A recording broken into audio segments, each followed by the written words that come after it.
Em sua última ceia, Jesus disse que não beberia mais do fruto da videira até que chegasse o reino dos céus. O que podem significar tão misteriosas palavras? Vamos ver a passagem. Chegada a hora, pôs-se Jesus à mesa com os apóstolos e lhes disse: Desejei ardentemente comer esta Páscoa convosco antes de sofrer, porque vos afirmo que não mais a comerei até que se cumpra no reino de Deus. Tomando então um cálice, deu graças e disse: Tomai-o e distribuí-o entre vós. Pois vos digo, não mais beberei do fruto da videira até que tenha vindo o reino de Deus.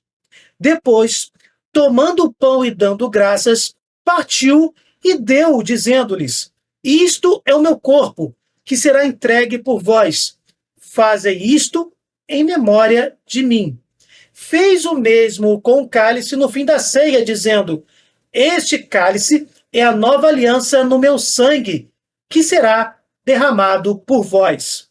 Estas misteriosas palavras estão no meio de um momento muito importante, onde Jesus, na última ceia, como já dito, institui a Santa Eucaristia. No versículo 15, por exemplo, desejei ardentemente comer esta Páscoa convosco antes de sofrer, Jesus está nos dizendo que tem um desejo vivo de comer com os discípulos a sua última ceia de Páscoa, tal como era prescrita na lei mosaica. Por ocasião desta refeição, que acabamos de ler, o seu registro, o Senhor Jesus tinha em vista, tinha como objetivo ensinar grandes coisas. No versículo 16, porque vos afirmo que não mais a comerei até que se cumpra no reino de Deus. Jesus está nos dizendo que não mais comerá dessa ceia até que se cumpra no reino de Deus. Jesus está, desta forma, meus irmãos, considerando o rito judaico desta Páscoa, da ceia pascal, como algo que nos indica uma realidade maior, uma realidade plena, onde a ceia pascal é apenas uma pálida lembrança. Esta realidade maior, transcendental, que ultrapassa o tempo e o espaço, é a ceia no reino de Deus, e que se realiza em duas etapas. No modo inicial, esta ceia no reino de Deus começa na Santa Eucaristia. E a segunda etapa é a ceia beatífica no reino de Deus. Esta primeira etapa, a Eucaristia, é inicial, mas já é uma refeição sobrenatural na igreja. Porque é na igreja que se começa o reino dos céus e que vai culminar na segunda etapa, que é a visão beatífica no reino celestial. Os versículos 17 e 18, tomando então o cálice, deu graças e disse: Tomai-o e distribuiu entre nós, pois vos digo, não beberei mais do fruto da videira até que tenha vindo o reino de Deus. Supõe, meus irmãos, uma observância do ritual judaico e aludem a um dos 4 cálices de vinho que o presidente da mesa devia distribuir aos seus convivas, dando primeiramente graças a Deus pela libertação do povo hebreu da escravidão do Egito. Reconhecidamente, não se trata do vinho eucarístico. Estão faltando as palavras da consagração. Com referência particular a esse cálice judaico, afirma Jesus que é figura de uma realidade que estará consumada no reino de Deus. Isto é, na igreja, como já dissemos, na igreja militante peregrina, mediante a Eucaristia, na igreja triunfante, mediante a visão beatífica, como se entende Jesus é convidado da ceia eucarística, mas também da ceia celestial. É isso mesmo.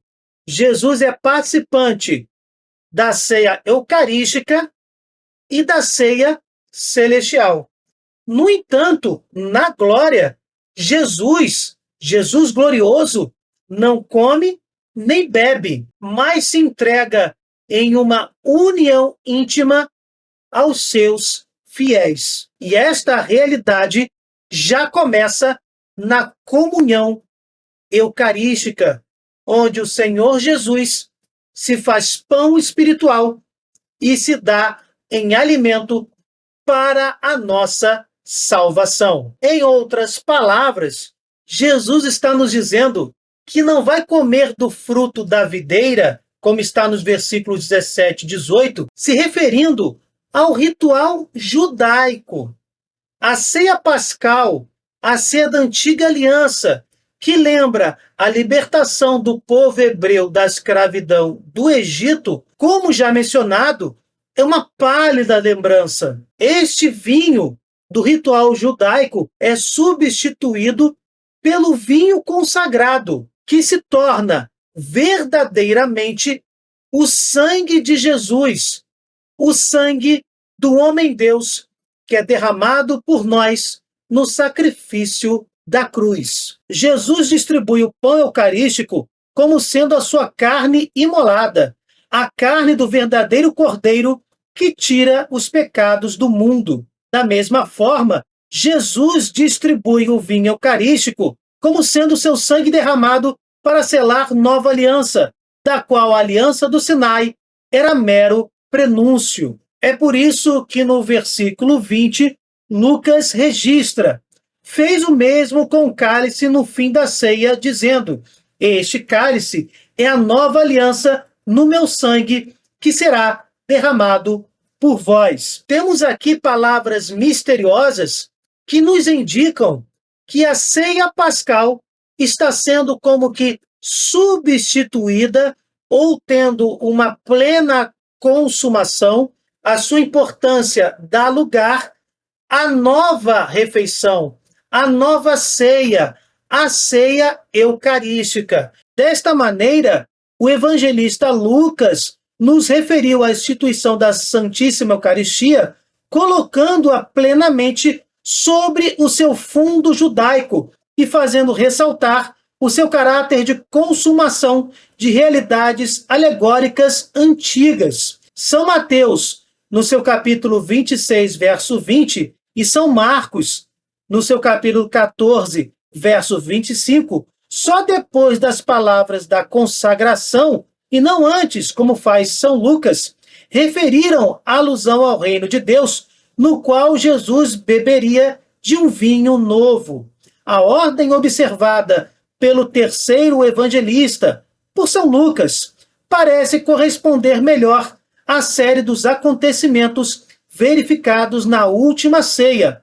Mateus e Marcos, neste ponto, são sintéticos e menos cronológicos. Enfim, a ceia judaica dá lugar à ceia eucarística. Jesus não vai mais comer do fruto da videira, se referindo ao vinho desta primeira ceia judaica.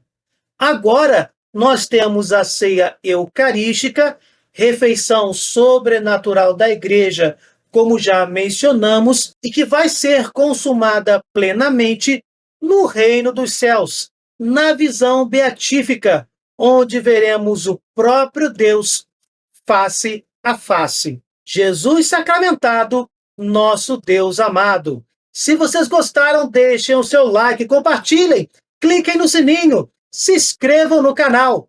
Fiquem com Deus, desculpem qualquer coisa e até o próximo vídeo.